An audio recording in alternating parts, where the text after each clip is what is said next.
Assalamualaikum warahmatullahi wabarakatuh.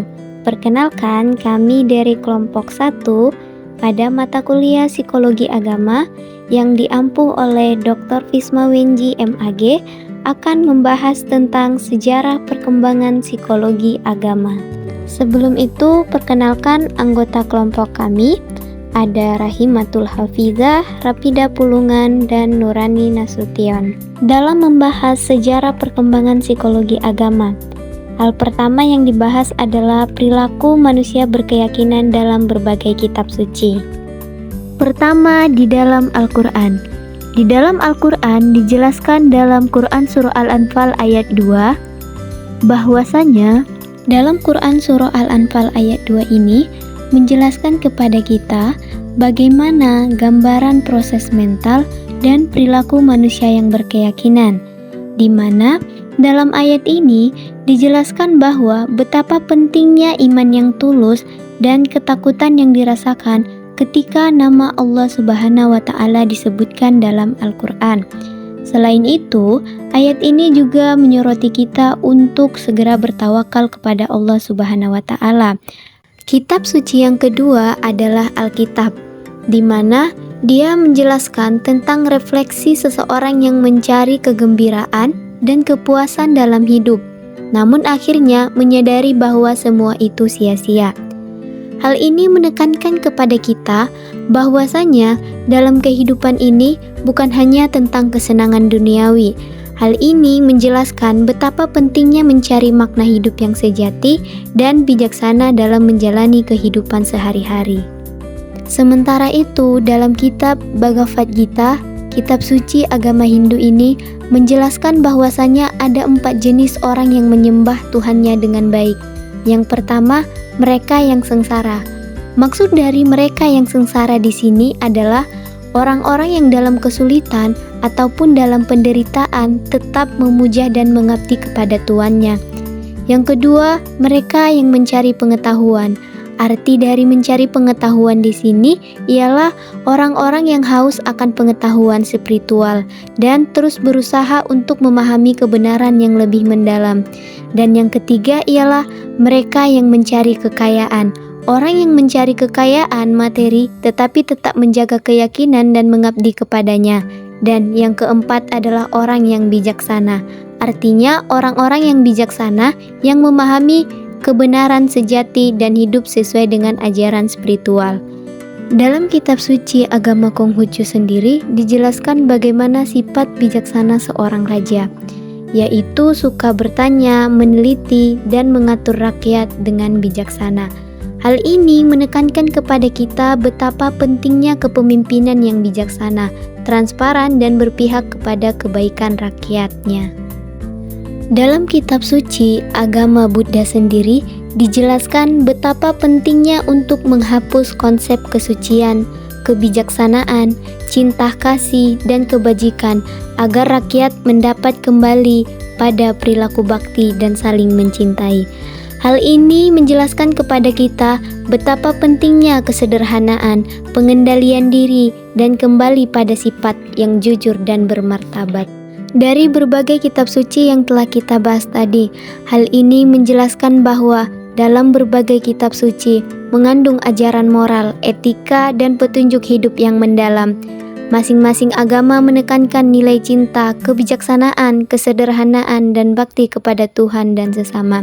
Pengakuan psikologi agama diakui pada akhir abad ke-19, yaitu tahun 1889. Di Indonesia sendiri, psikologi agama dikenal tahun 1970-an oleh Zakia Derajat dan dikembangkan bersama Dr. A. Mukti Ali.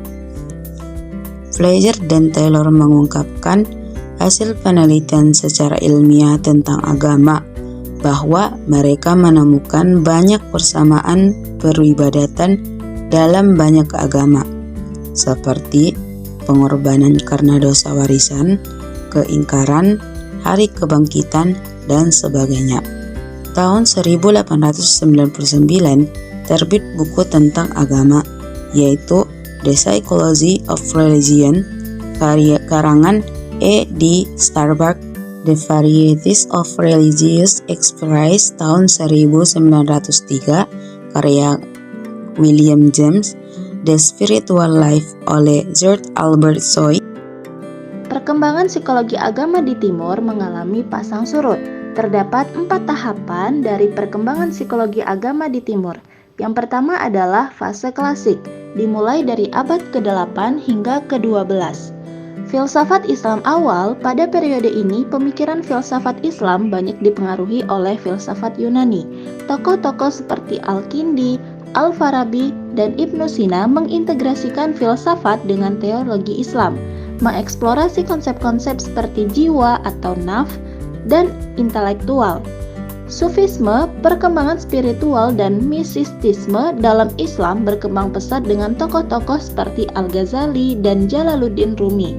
Al-Ghazali dalam karyanya Ihya Ulumuddin menggabungkan psikologi dengan spiritualitas, menekankan pentingnya pengalaman religius dan transformasi jiwa. Yang kedua adalah fase pertengahan, dimulai pada abad ke-13 hingga ke-18. Integrasi psikologi dan teologi pada periode ini, kajian psikologi agama dalam Islam lebih terfokus pada aspek-aspek praktis dari kehidupan religius.